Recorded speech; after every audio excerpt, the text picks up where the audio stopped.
Hello my dear students, welcome you all. कैसे हैं आप लोग? I hope you all are good.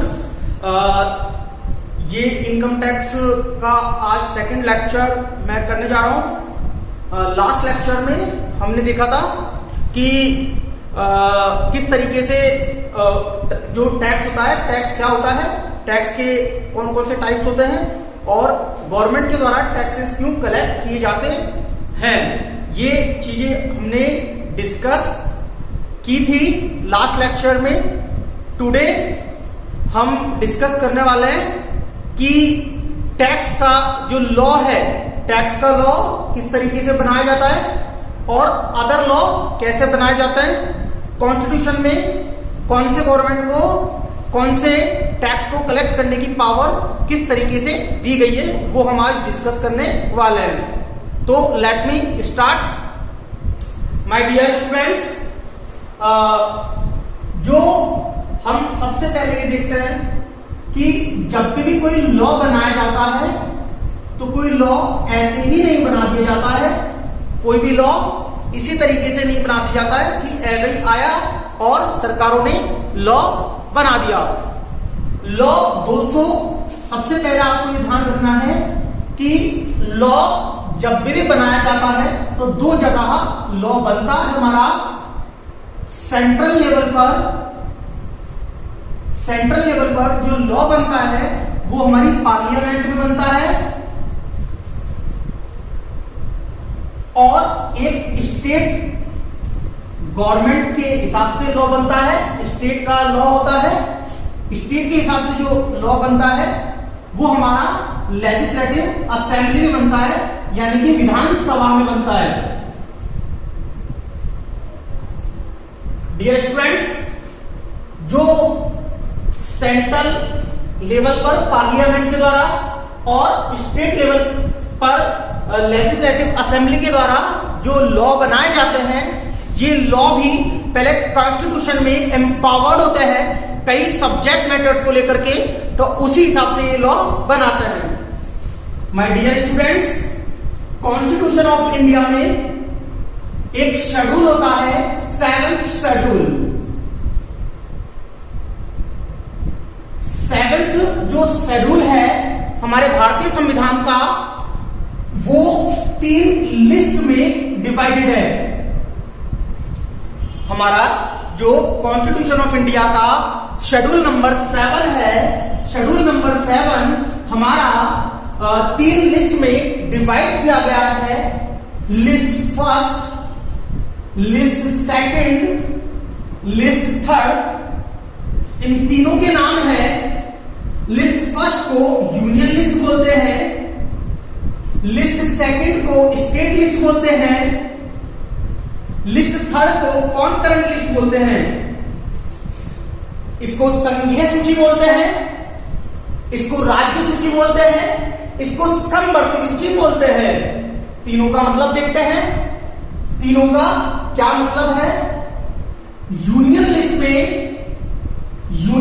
में वो मैटर्स लिखे हुए हैं संविधान की अनुसूची 7 की लिस्ट फर्स्ट, जिसे हम यूनियन लिस्ट कह रहे हैं, उसमें बहुत सारे मैटर्स लिखे हुए हैं। वो मैटर्स लिखे हुए हैं और उन मैटर्स पर, उन सब्जेक्ट पर, उन मुद्दों पर केवल और केवल central government is empowered to make the laws. Central government मतलब कि जो पार्लियामेंट है, पार्लियामेंट के अंदर ही उन मैटर्स पर लॉ बनाए जाएंगे। दोस्तों, जानकारी के लिए बता दूं कि वर्तमान में है, यूनियन लिस्ट के अंदर 100 सब्जेक्ट कवर है। 100 subjects are there in the union list at presently. Next, list number 2। List number 2 को, जिसे हम स्टेट लिस्ट कहते हैं, स्टेट लिस्ट में वो मुद्दे कवर हैं, वो सब्जेक्ट्स कवर हैं, वो मैटर्स कवर हैं जिन पर स्टेट गवर्नमेंट कानून बनाएंगी, स्टेट गवर्नमेंट लॉ बनाएंगी। और स्टेट गवर्नमेंट दोस्तों जब भी लॉ बनाती है तब विधानसभा में बनाती है, लेजिस्लेटिव असेंबली में बनाती है। उसके बाद हम आते हैं, अच्छा दोस्तों, इसमें प्रेजेंटली जो मैटर्स कवर किए गए हैं वो मैटर्स है इसके अंदर प्रेजेंटली 61 मैटर्स, यानी कि स्टेट गवर्नमेंट जो होती हैं, जो रेस्पेक्टिव स्टेट्स की गवर्नमेंट होती है, उनकी लेजिस्लेटिव असेंबली में उन 61 मुद्दों पर अपने राज्य के लिए वो कानून बना सकती हैं। नेक्स्ट लिस्ट आती है दोस्तों कॉन्करेंट लिस्ट। कॉन्करेंट लिस्ट को हिंदी में समवर्ती सूची भी कहते हैं। समवर्ती सूची में वो मुद्दे लिखे हुए हैं, वो मैटर्स लिखे हुए हैं जिन मुद्दों पर state government as well as union government यानी कि सेंट्रल गवर्नमेंट दोनों मिलकर के लॉ बनाती है। यानी कि जब भी कोई ऐसा मैटर जो कॉन्करेंट लिस्ट का है और अगर उस पर कानून लाने की आवश्यकता पड़ती है, उस पर कानून लाने की आवश्यकता पड़ती है, तो उन मुद्दों पर यूनियन गवर्नमेंट यानी कि सेंट्रल गवर्नमेंट अपनी पार्लियामेंट में भी उसको पास करवाएगी और स्टेट गवर्नमेंट, सभी राज्यों की स्टेट गवर्नमेंट जो होती हैं वो अपनी अपनी विधानसभा में उसको क्या करवाएंगी, पास करवाएंगी, तब जाकर के वो लॉ बनाया जा सकता है। यानी कि वो मैटर्स जो कॉन्करेंट लिस्ट में लिखे हुए हैं, दोनों गवर्नमेंट मिलकर कानून बनाती है। जानकारी के लिए इस कॉन्करेंट लिस्ट में 52 मैटर्स प्रेजेंटली कवर्ड हैं। 52 मैटर्स कॉन्करेंट लिस्ट में प्रेजेंटली कवर किए जा रहे हैं। दोस्तों ये हमारा जो बात थी वो थी केवल और केवल लॉ बनाने की ऑथोरिटीज गवर्नमेंट को कहां से मिलती है। तो इस 7th schedule of the constitution of India empowers the various government to make the laws. ठीक है ना। नाउ अब हम देखते हैं कि टैक्स का लॉ बनाने की पावर कहां दी गई है इस पूरी की पूरी लिस्ट में। तो दोस्तों यूनियन लिस्ट का matter number 82, the matter number 82, list 1 का मैटर नंबर या एंट्री नंबर या मुद्दा नंबर 82 ऑफ द स्टेट को यूनियन लिस्ट सेंट्रल गवर्नमेंट को पावर देता है। 82 नंबर का मैटर सेंट्रल गवर्नमेंट को पावर देता है कि वो सभी प्रकार की आयों पर कर लगाने का कानून बना सकती है एक्सेप्ट एग्रीकल्चर इनकम। मतलब एंट्री नंबर 82 को, एंट्री नंबर 82 में ये लिखा गया है कि जो यूनियन गवर्नमेंट है, सेंट्रल गवर्नमेंट है, सेंट्रल गवर्नमेंट इनकम टैक्स का, इनकम पर टैक्स लगाने का कानून बना सकती है, इनकम पर टैक्स का कलेक्शन कर सकती है, लेकिन एग्रीकल्चर इनकम को छोड़ करके। यानी कि एग्रीकल्चर इनकम को इस एंट्री से बाहर रखा गया है, यूनियन लिस्ट से बाहर रखा गया है। तो सेंट्रल गवर्नमेंट एग्रीकल्चर इनकम पे टैक्स का कलेक्शन नहीं कर सकती है। तो दोस्तों जो हम इनकम टैक्स पढ़ेंगे वो यही वाला जो एंट्री नंबर 82 के हिसाब से जो बनाया गया है, हम वो वाला इनकम टैक्स पढ़ेंगे। एग्रीकल्चर इनकम पर उस एक्ट के अंतर्गत, उस टैक्स के लॉ के अंतर्गत, इनकम टैक्स लॉ के अंतर्गत कोई पावर सेंट्रल गवर्नमेंट को नहीं दी गई है। तो हम जैसे कोर्स को प्रोसीड करेंगे तो हम देखेंगे कि एग्रीकल्चर इनकम को कर से मुक्त माना गया है। लेकिन ऐसा नहीं है दोस्तों कि एग्रीकल्चर इनकम पर टैक्स लगाने को कॉन्स्टिट्यूशन से बाहर किया गया है। अगर हम और लिस्ट को खंगालते हैं, उनको और रीड करते हैं, तो हम देखते हैं स्टेट लिस्ट, और स्टेट लिस्ट में हम जाते हैं entry number 46, entry number 46, entry number 46 of state list empowers करती है रेस्पेक्टिव स्टेट गवर्नमेंट को to make laws on the collection of tax on the agriculture income. यानी कि स्टेट लिस्ट का मैटर नंबर 46 राज्यों की सरकारों को एग्रीकल्चर इनकम पर टैक्स लगाने की पावर देता है।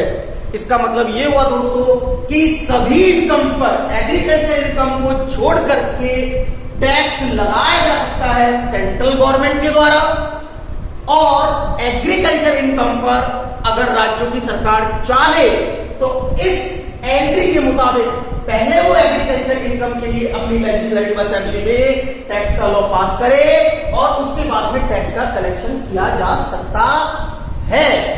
लेकिन दोस्तों, जैसा कि आप जानते हो कि हमारी जो इकोनॉमी है, हमारी इंडिया की जो इकोनॉमी है, वो कृषि प्रधान है, एग्रीकल्चर ओरिएंटेड है और हमारी देश की इकोनॉमी पूरे तरीके से एग्रीकल्चर पर डिपेंडेंट है। और हमारे यहाँ की जो कृषि लोग हैं वो इतने एडवांस नहीं है, ठीक है ना, एडवांस नहीं है। बहुत सारे जो हमारे जो कृषक भाई हैं वो बहुत गरीब है, तो उनके ऊपर रेस्पेक्टिव स्टेट गवर्नमेंट टैक्स का बर्डन नहीं डाल करके और उनको और प्रमोट करने के लिए अभी शायद, जहां तक मेरी नजर में है, कोई भी स्टेट गवर्नमेंट एग्रीकल्चर इनकम पे टैक्स का कलेक्शन नहीं कर रही है। लेकिन इसका मतलब ये नहीं है, अगर भविष्य में चाहे तो कोई भी स्टेट गवर्नमेंट एग्रीकल्चर इनकम पर टैक्स का कलेक्शन कर सकती है। दोस्तों, ये था हमारा कॉन्स्टिट्यूशनल अथॉरिटी थी हमारी, जो हमने देखी कि किस तरीके से टैक्स लगाने की पावर्स सेंट्रल गवर्नमेंट को, स्टेट गवर्नमेंट्स को और बहुत गवर्नमेंट्स को कॉन्करेंटली मिलती है। ये यहां से निकल के आता है। दोस्तों, वैसे अगर मैं बात करूं तो हर लिस्ट में बहुत सारी एंट्रीज है, बहुत सारे मेथड्स है जो विभिन्न विभिन्न प्रकार के टैक्सेस को कलेक्शन करने की पावर्स गवर्नमेंट्स को देते हैं। बट लेकिन यहाँ पर मैं केवल मेरा डिस्कशन सीमित कर रहा हूं इनकम टैक्स से रिलेटेड। तो अगर आप जानना चाहते हैं तो आप गूगल करके इन चीजों को जान सकते हैं, या आप इनकम टैक्स की बुक में भी शायद आपको मिल जाएंगी ये चीजें, तो आप वहां से देख सकते हैं। दोस्तों, अब हम देखते हैं कि इनकम टैक्स को किस तरीके से लाया गया। तो दोस्तों, जैसे कि हमने देखा कि entry number 82 of the union list central government को एम्पावर कर रही है, तो सेंट्रल गवर्नमेंट ने एंट्री नंबर 82 का यूज किया 1961 में, और 1961 में इन्होंने एक एक्ट पास किया, income tax act 1961। Income tax act 1961 सरकार के द्वारा, यूनियन गवर्नमेंट के द्वारा एक एक्ट बनाया गया, आईटी एक्ट या इनकम टैक्स एक्ट 1961, और इसी एक्ट के जरिए भारत में वर्तमान में इनकम टैक्स का कलेक्शन किया जा रहा है। दोस्तों, हम हमारे पूरे सिलेबस में मोस्टली इसी इनकम टैक्स एक्ट 1961 को रीड आउट करने वाले हैं। हमें इसके सभी प्रोविजंस जो हमारे चैप्टर्स में है, हमारे सिलेबस में है, वो हमें देखने हैं दोस्तों। दोस्तों, अब हमारा इनकम टैक्स का जो मेन पोर्शन है वो हम स्टार्ट कर रहे हैं। तो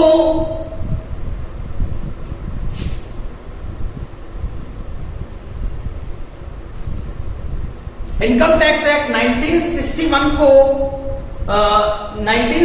को स्टार्ट करने से पहले मैं आपको एक चीज और बता देना चाहता हूं दोस्तों, कि जब भी हम किसी भी इनकम टैक्स के अंतर्गत कोई मैटर को सॉल्व करते हैं, कोई भी इनकम टैक्स के मैटर को हम सॉल्व करते हैं, तो हमें केवल इनकम टैक्स एक्ट 1961 ही सफिशिएंट नहीं रहता है रीड आउट करना। इसके अलावा हमें पूरा इनकम टैक्स लॉ पढ़ना पड़ता है, और इनकम टैक्स लॉ का जो सब्जेक्ट मैटर है उसमें हम 5 चीजों को शामिल करते हैं। इनकम टैक्स लॉ में हम 5 चीजों को शामिल करते हैं अगर हम किसी भी केस को सॉल्व कर रहे हैं। First one is income tax act 1961. Another one is income tax rule 1960. 1962. Third one is notifications and circulars. Fourth is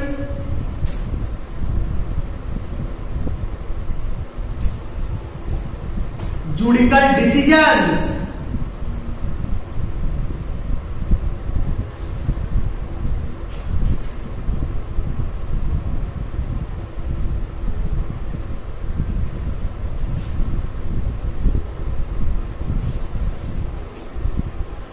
उससे पहले एक और लेते हैं दोस्तों, एनुअल फाइनेंस एक्ट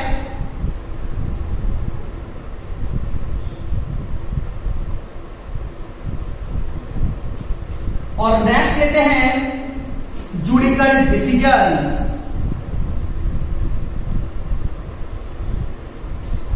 दोस्तों जब भी हम कोई भी केस को सॉल्व करते हैं तो हमें इन पांचों का अध्ययन करना अति आवश्यक हो जाता है। पूरे इनकम टैक्स लॉ जो बनता है केवल income tax law, income tax act से नहीं बनता है, पांचों चीजों को शामिल करके एंटायर इनकम टैक्स लॉ तैयार होता है। तो हमें इन पांचों की डेप्थ में नॉलेज होना आवश्यक है। वैसे दोस्तों जब भी हम इनकम टैक्स एक्ट का भी सिलेबस पढ़ेंगे, इनकम टैक्स का सिलेबस पढ़ेंगे, तो हमारा एंटायर फोकस जो रहेगा वो इनकम टैक्स एक्ट 1961 पर ही रहेगा। लेकिन कहीं कहीं पर हम ब्रीफ में जहां पर आवश्यक होगा वहां पे हम इनकम टैक्स रूल्स भी पढ़ेंगे। कहीं कहीं पर हमारे सिलेबस में क्वेश्चन सॉल्व करते समय नोटिफिकेशंस और सर्कुलर्स भी काम आएंगे।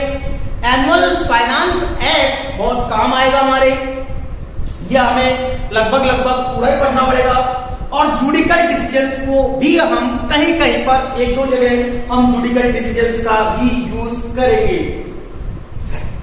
दोस्तों इनकम टैक्स एक्ट का स्टडी करने से पहले मैं आपको इसका हल्का ब्रीफ, इसका और इसका भी हल्का सा मैं आपको ब्रीफ डिस्क्रिप्शन दे देता हूं।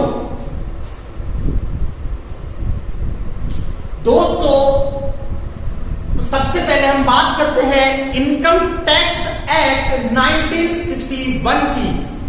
दोस्तों इनकम टैक्स एक्ट 1961 जो है, दोस्तों इनकम टैक्स एक्ट 1961 जो है वो 1961 में बना दिया गया था, लेकिन जो ये प्रभावी हुआ यानी कि इफेक्टिव हुआ वो 1 अप्रैल 1962 से hall of India including Jammu and Kashmir पर प्रभावी हुआ। दोस्तों अभी मैंने बोला आपको इंक्लूडिंग J&K यानी जम्मू एंड कश्मीर पर प्रभावी हुआ। पहले एक धारा चला करता था, धारा 370 of the constitution of India. जब 370 चलता था तो भारत के सभी लॉ जम्मू कश्मीर पर लागू नहीं होते थे। तो जो जम्मू कश्मीर की विधानसभा से पास हो जाया करता था सेंट्रल गवर्नमेंट का कानून, वही जम्मू कश्मीर पर लागू होता था। लेकिन इनकम टैक्स का लॉ जो है, इनकम टैक्स का लॉ है hall of India including Jammu and Kashmir पर लागू होता है। पहले सभी प्रकार के भारतीय लॉ को इसी प्रकार से पढ़ा जाता था कि वो जम्मू कश्मीर पर लागू होता है या नहीं। लेकिन जैसा कि आप जानते ही हैं रिसेंटली लास्ट ईयर 370 को भारत से हटा दिया, संविधान से हटा दिया गया है और जो 370 है उसको हटा दिया गया है। तो अब वर्तमान में हमको इस तरीके का ध्यान रखने की आवश्यकता नहीं है। भारत के अंदर बने हुए सभी लॉ ऑटोमेटिकली जम्मू कश्मीर पर लागू होते हैं। दोस्तों इनकम टैक्स एक्ट 1961 में देखते हैं कि क्या लिखा हुआ है। दोस्तों इनकम टैक्स एक्ट 1961 में इनके रिगार्डिंग प्रोविजंस है, प्रोविजंस रिगार्डिंग यानी कि जो नियम और प्रोविजन लिखे हुए हैं, प्रावधान लिखे हुए हैं इनकम टैक्स एक्ट 1961 के अंतर्गत इनकम को कंप्यूटेशन के प्रोविजंस लिखे गए हैं। एक व्यक्ति की संपूर्ण इनकम पर टैक्स नहीं लगाया जाता है। एक व्यक्ति की संपूर्ण इनकम पर टैक्स नहीं लगाया जाता है। उस इनकम पर, जिस इनकम पर टैक्स लगाया जाता है दोस्तों, उसको टैक्सेबल इनकम कहा जाता है। टैक्सेबल इनकम को हिंदी में कहते हैं कर योग्य आय, यानी कि करदाता की ऐसी आय जिस पर कर का दर रेट अप्लाई किया जाएगा। और दोस्तों सभी प्रकार की आय पर कर का निर्धारण नहीं किया जाता है। इसके लिए हमें इनकम कैलकुलेट करनी पड़ती है। जैसे कि कोई इनकम है, मान लो है ना, 4 लाख रुपए का उसने सेल्स रेवेन्यू जनरेट किया। अब 4 लाख को कमाने के लिए उसने 3 लाख तो कर्जा ही कर दिया, तो भैया 3 लाख 4 लाख पे ही थोड़ी ना टैक्स लगा देंगे, बर्बाद हो जाएगा बेचारा, ठीक है ना। तो वो 3 लाख को घटाने की अनुमति देता है। तो वो कौन से खर्चे किस तरीके से घटाए जाएंगे, कौन कौन सी चीजों को घटाया जाएगा, कौन सी इनकम को किस तरीके से टैक्सेबल इनकम में कन्वर्ट किया जाएगा, उस सब के regarding provision income tax act में दिए गए हैं। एक बार सारी इनकम जो जिस पर टैक्स लगाया जाता है वो कैलकुलेट हो जाने के बाद उस पर टैक्स की कैलकुलेशन के संबंध में प्रोविजंस इसमें दिए गए हैं। दोस्तों उसके बाद जब हम इनकम टैक्स का इनकम कमा लेते हैं हम पहले, फिर उसका टैक्स भुगतान करते हैं और हमें एक वार्षिकी विवरणी, एक इनकम का डिटेल कि कौन सी जगह से हमने कितना पैसा कमाया है, उस पर कितना टैक्स बन रहा है, वो जमा कराने के बाद एक डिटेल ITR फॉर्म्स में हम इनकम टैक्स डिपार्टमेंट को सबमिट करते हैं। तो इनकम टैक्स डिपार्टमेंट को जो सबमिट करते हैं, फिर उसके बाद इनकम टैक्स डिपार्टमेंट उसको चेकिंग के प्रोसीजर में लगाता है कि आपने जो इनकम के पर्टिकुलर्स फर्निश किए हैं वो आपने ठीक प्रकार से किए हैं, इनकम टैक्स लॉ को ध्यान में रख के किए, आपने कोई टैक्स चोरी की मंशा से कम इनकम को तो शो नहीं किया, कम टैक्स को तो शो नहीं किया, तो वो अपनी खुद की असेसमेंट करते हैं, उसको बोलते हैं असेसमेंट प्रोसीजर।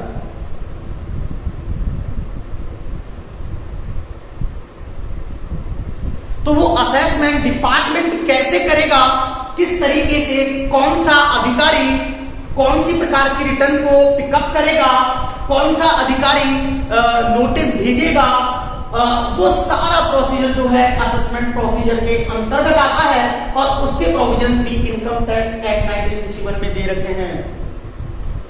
उसके बाद दोस्तों कभी कभार क्या होता है, हम इनकम टैक्स को भरते समय गड़बड़ियां कर देते हैं, जैसे कि कम टैक्स चुका देना, इनकम के पर्टिकुलर्स को छुपा देना, कंसीलमेंट कर लेना और टैक्स बचाने के चक्कर में तो फिर जब डिपार्टमेंट को पता लग जाता है कि हम कोई मिस्टेक करते हैं तो डिपार्टमेंट हमारे ऊपर पेनल्टीज लगाता है, फाइन्स लगाता है। अगर जरूरत पड़ती है तो कोर्ट्स में अपील चलती है। तो पेनल्टीज, फाइन्स, अपील और अगर जरूरत पड़ती है, अगर आपने जो क्राइम है मतलब कि टैक्स चोरी है वो बहुत ही लंबा अमाउंट है, तो वो क्रिमिनल प्रोसीजर उसको मानते हुए उस पे प्रोसिक्यूशन भी चला सकते हैं। प्रोसिक्यूशन का मतलब है दोस्तों जेल भिजवाना।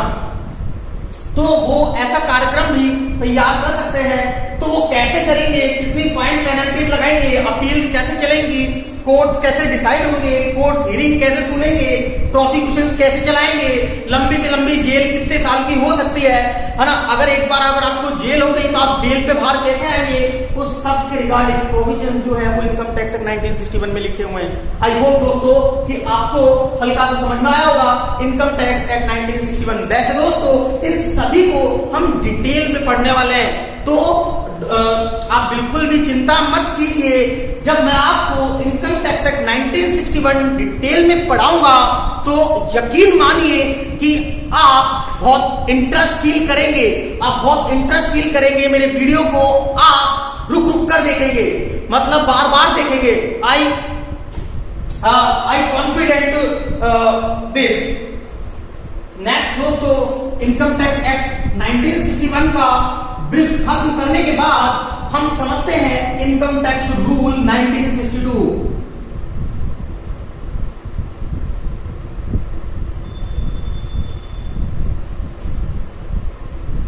दोस्तों, income tax is a direct tax.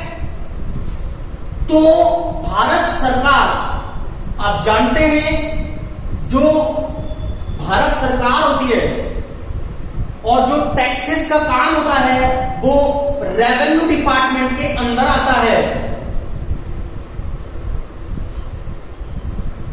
तो जो रेवेन्यू डिपार्टमेंट होता है दोस्तों, रेवेन्यू डिपार्टमेंट होता है और रेवेन्यू डिपार्टमेंट आता है मिनिस्ट्री ऑफ फाइनेंस के अंतर्गत। तो मिनिस्ट्री ऑफ फाइनेंस के नीचे जो है वो काम करती है रेवेन्यू डिपार्टमेंट। तो revenue department directly income tax को या किसी भी टैक्सेस के कलेक्शन को कंट्रोल नहीं करते हैं। इसके लिए इन्होंने एक विभाग बनाया हुआ है, दो विभाग बनाए हुए हैं दोस्तों इन्होंने, एक सीबीडीटी और एक सीबीआईसी।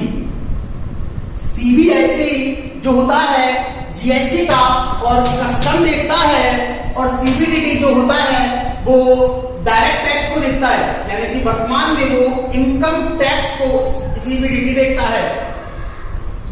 ध्यान रखना दोस्तों, जो सीबीडीटी और सीबीआईसी है वो रेवेन्यू डिपार्टमेंट के अंतर्गत आते हैं और revenue department ministry of finance के अंडर में वर्क करता है। तो दोस्तों, अब हम समझते हैं इनकम टैक्स रूल 1962 क्या होता है। Dear friends, income tax act 1961 जो होता है ये पार्लियामेंट से बनता है, और पार्लियामेंट के सेशंस जो होते हैं दोस्तों वो हमेशा नहीं चलते हैं। पार्लियामेंट के सेशंस कभी कभार ही चलते हैं। तो अगर किसी एक्ट में चेंज करना हो, अगर किसी एक्ट के प्रोविजंस में चेंज करना हो तो एक लंबे प्रोसीजर से गुजरना पड़ता है। पहले लोकसभा में लाना पड़ता है, फिर उसके बाद राज्यसभा से पास करवाना पड़ता है, और फिर उसके बाद राष्ट्रपति के पास जाता है, और उसके बाद इस एक्ट में संशोधन हो सकता है। तो और कभी कभार इनकम टैक्स में इतना फ्रीक्वेंट, इतना जल्दी चेंज की आवश्यकता आनी पड़ती है कि हम उस प्रोसीजर पे अगर काम करें तो सरकार मौका छोड़ दे या बहुत नुकसान दबा जाए। तो इनकम टैक्स एक्ट के अंतर्गत जो ये सीबीडीटी है, central board for direct tax है, उसको इस एक्ट के अंतर्गत पावर दी गई है।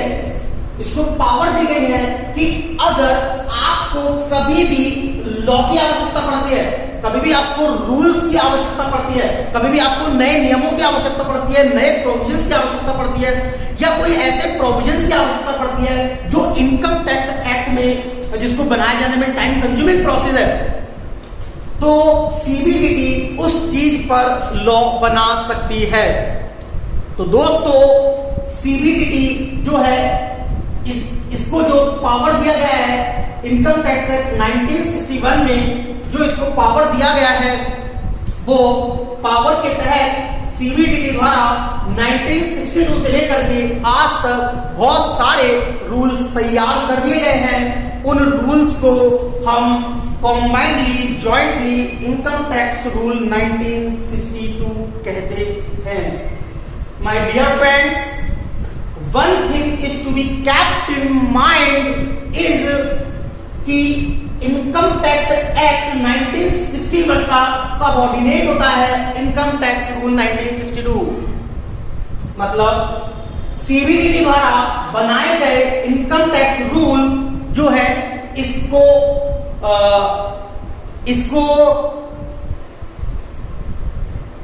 तोड़ नहीं सकते हैं। मतलब कि इसी के दायरे में रह करके रूल्स बनाए जा सकते हैं। अगर कोई रूल सीबीडीटी द्वारा ऐसा बना दिया जाता है जो अल्ट्रा वायरस है under the provisions of the income tax act 1961, तो हम उसको हाई कोर्ट और सुप्रीम कोर्ट में चैलेंज करके उस रूल को खत्म करवा सकते हैं। दोस्तों, ये इनकम टैक्स रूल जो है वो तैयार किया। दोस्तों आज के लिए मैं इतना ही सफिशिएंट समझता हूं। नेक्स्ट लेक्चर में हम पढ़ेंगे कि एनुअल फाइनेंस एक्ट क्या होता है, कैसे बनता है और हमारी स्टडी में वो कहां रेलिवेंट होने वाला है। उसके बाद हम जुडिकल डिसीजंस को देखेंगे और उसके बाद हम नोटिफिकेशंस एंड सर्कुलर्स को देखेंगे कि क्या होते हैं। और उसके बाद हम 1961 का जो इनकम टैक्स एक्ट है इसको कंटिन्यू करेंगे। दोस्तों वीडियो देखने के लिए आपका बहुत बहुत धन्यवाद। पिछले वीडियो को आपने बहुत प्यार दिया, बहुत मोहब्बत दी, उसके लिए तहे दिल से आपका शुक्रिया। लगभग जितने भी व्यूज हैं उस पर मोस्टली वॉच टाइम बहुत अच्छा है, लेकिन अगर आप हमें सजेस्ट कर सकते हैं कमेंट बॉक्स में कि आपको अगर और कुछ चीज जानना है, आप एडिशनली जानना चाहते हैं, कोई पॉइंट जो ऐसा दिमाग में आपके रह गया है, आपके दिमाग में है लेकिन मैंने कवर नहीं किया, तो वो आप हमसे कमेंट बॉक्स में पूछ सकते हैं। I will try to reply to the best of my, जितना मेरे से बनेगा उतना मैं करूंगा। आपका बहुत बहुत शुक्रिया, अगेन धन्यवाद।